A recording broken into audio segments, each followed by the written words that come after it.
polivinilni štapić, vunena tkanina, bazgova srčika na koncu.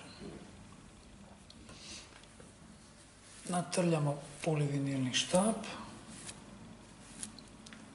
i približimo ga bazgovoj srčiki.